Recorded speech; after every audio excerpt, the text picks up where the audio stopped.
గురుర్బ్రహ్మా గురుర్విష్ణు గురుదేవో మహేశ్వర గురు సాక్షాత్ పరబ్రహ్మ తస్మై శ్రీ గురవే నమః.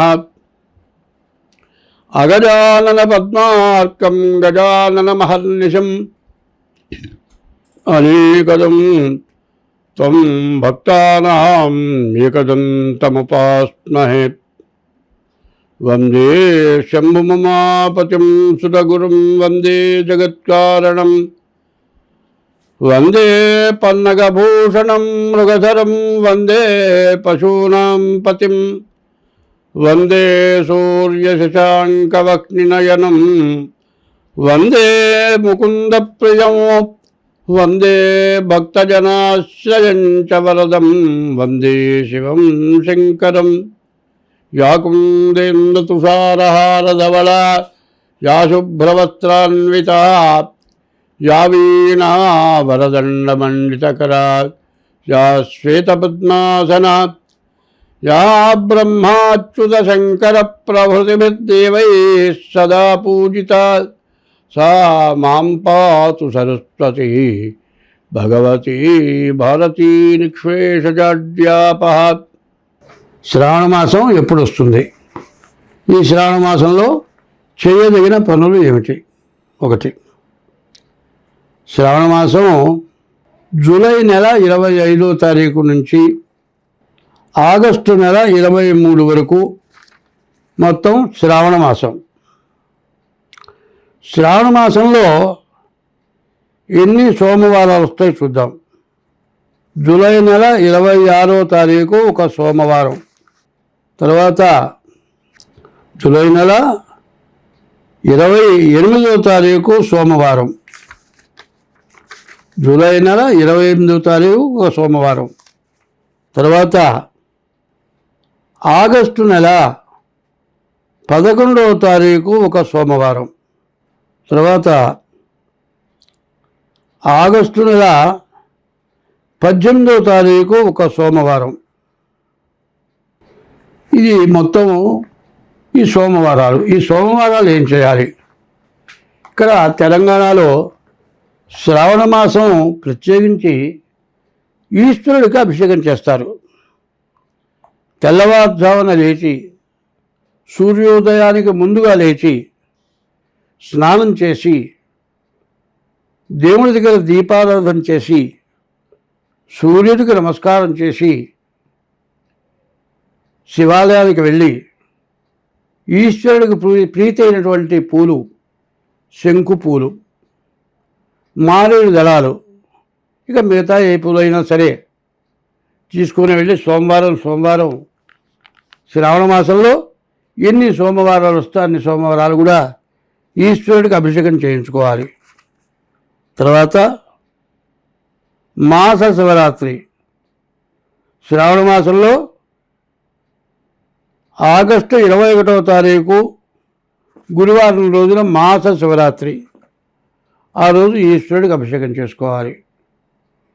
ఇది శ్రావణ మాసంలో దంపతులుగా చేయదగినటువంటి కార్యక్రమం. ఇది భార్యాభర్త ఇద్దరు కూడా వెళ్ళి పిల్లలతో సహా వెళ్ళి స్నానం చేసి ఈశ్వరుడు అభిషేకం చేయాలి.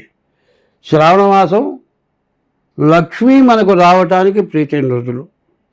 ఈశ్వరుడు ఐశ్వర్యకారకుడు కాబట్టి శ్రావణ మాసంలో ఎన్ని సోమవారాలు వచ్చినా అన్ని సోమవారాలు మాస శివరాత్రి ఈశ్వరుడికి అభిషేకం చేయటం అది ఒక మంచి కార్యక్రమం. దానివల్ల దరిద్రం పోతుంది, ఐశ్వర్యం వస్తుంది. ఇది కాక శ్రావణ మాసంలో ఇంకొక విశేషమైనటువంటి రోజు ఉంది. దాన్ని ఏమంటారంటే శ్రావణ మాసంలో శుక్లపక్షంలో పౌర్ణమికి ముందుగా వచ్చే శుక్రవారం రోజున వరలక్ష్మి వ్రతం చేస్తారు. ఈ వరలక్ష్మి వ్రతం శ్రావణ శుద్ధ పూర్ణిమకు ముందు వచ్చే శుక్రవారం ఆగస్టు నెల 8వ తారీఖు చతుర్దశికి ముందుగా వచ్చే శుక్రవారం అంటే ఆ రోజు చతుర్దశి కూడా ఆ రోజే వచ్చింది. ఉదయం పూట చతుర్దశి, తర్వాత చతుర్దశి రావటమే కాక మధ్యాహ్నం 1:45 వరకే చతుర్దశి ఉన్నది. ఆ తర్వాత పూర్ణిమ వచ్చింది. ఆ రోజున పూర్ణిమ చతుర్దశి కూడా రెండూ కలిసి వచ్చినాయి. ఇది చాలా విశేషమైనటువంటి రోజు.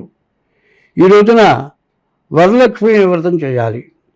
ఈ వరలక్ష్మి వ్రతం విశేషం ఏంటంటే, కుండిన అనే పట్టణంలో చారుమతి అయినటువంటి మహాభక్తురాలు మరి పద్మం ముగ్గు వేసి ఆ పద్మంలో అమ్మవారు ఉన్నట్టుగా పూలను వేసి పూజ చేస్తూ అమ్మవారిని ఎప్పుడూ ప్రార్థిస్తూ పద్మాసనే పద్మకరే సర్వలోకైక పూజితే నారాయణ ప్రియదేవి సుప్రీత భవ సర్వదా అని ఈ శ్లోకంతో అమ్మవారిని ధ్యానం చేస్తూ శ్రావణమాస పూర్ణిమకు ముందుగా వచ్చే శుక్రవారం రోజున ఆమెకు కళ్ళు అమ్మవారు కనబడి చెబితే ఆమె తోటి స్నేహితురాళ్ళందరూ కూడా ఈ వ్రతాన్ని చేసి అష్టైశ్వర్యాలని పొందారు. కాబట్టి శ్రావణ మాసంలో పౌర్ణమికి ముందుగా వచ్చే శుక్రవారం ఈ వ్రతం చేసుకోవాలి. అలా మేము ఆడవాళ్ళం కదా, నెలసరి వస్తుంది. ఆ రోజుల్లో నెలసరి అయితే ఏం చేయాలి అంటే, ఆ నెలలో ఏ శుక్రవారం అయినా కూడా వరలక్ష్మి వ్రతం చేయవచ్చు. అదే కాదు, శ్రావణ మాసంలో పౌర్ణమి పాడ్యమి నుంచి శ్రావణశుద్ధ పాడ్యమి నుంచి అమావాస్య వరకు కూడా ప్రతిరోజు వరలక్ష్మి అమ్మవారు పూజ చేయవచ్చు. దానివల్ల వచ్చిన మీకు ఇబ్బంది ఏమీ లేదు. చెడు పని అయితే తొందరగా చేస్తారు. ఎవరి మీదైనా క్రోధం వస్తే ఒక దెబ్బ కొట్టాలంటే కొడతాం, కొద్దిసేపు ఆగిపెడతాం అనుకో.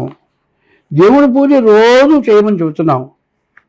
రోజు కాదు, నెలలో ఒక్కరోజు కూడా పూజ చేయడానికి బుద్ధి పుట్టదు. ఎందుకు పుట్టదంటే, మనం చేసుకున్న పాపం వల్ల ఆ బుద్ధి పుట్టదు. శ్రావణ మాసం నెల మొత్తం వరలక్ష్మి అమ్మవారి పూజ, శ్రావణ మాసం నెల మొత్తం ఈశ్వరాభిషేకం ఎవరైతే చేసుకుంటారో వాళ్ళకి అష్టైశ్వర్య భోగభాగ్యాదులన్నీ కూడా వస్తాయి. ఈ శ్రావణ మాసం చాలా విశేషమైనటువంటి రోజులు.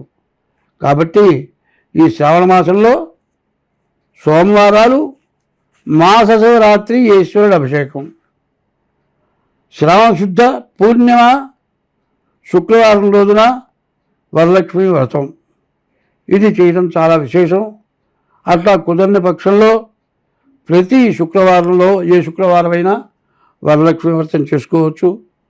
దానికి ఒక తోరం ఉంది.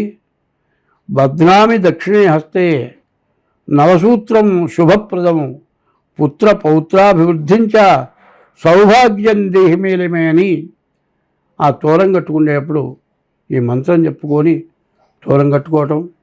అదే కాదు, మరి ముత్తైదులు కనీసం 5 9 మందికో మరి అపూప వాయనదానం అంటారు. గోధుమ పిండి బెల్లంతో అపూపాలంటే బూరెలు లాంటివి చేసి ముత్తైదుకి తాంబూలం, అపూపం, ఇంకా చీర జీవిక కూడా పెట్టచ్చు. అట్లా ఆ ముత్తైదుని వరలక్ష్మీదేవిగా తలంచి వాళ్ళకి తాంబూలాలు ఇచ్చి శనగలు కూడా నానబోసి ఆ శనగలు కూడా ముత్తైదులో పెడతారు. ఈ శనగల వల్ల వచ్చే ప్రయోజనం ఏంటంటే, లక్ష్మీ ప్రీతి అయినటువంటివి శనగలు. ఈ శనగలు మొక్కమొలిచిన శనగలు తింటే రోగాలు పోతాయి. మరి గురువారం లక్ష్మీవారం అంటారు. గురువుకి ప్రీతి అయినవి కూడా శనగలు. ఆ రోజున ముఖ్యంగా ప్రతి సోమవారం కూడా అమ్మవారు పూజ చేయడమే కాక శనగలు అందరికీ పంచిపెట్టడం, ఇట్లా చేస్తే మీకు ఎటువంటి మహాపాపాలు కూడా నశించిపోయి మంచి ఐశ్వర్యం వచ్చి సుఖ సంతోషాలతో పుత్ర పౌత్రాభివృద్ధి కలిగి శుభం కలుగుతుంది. స్వస్తి.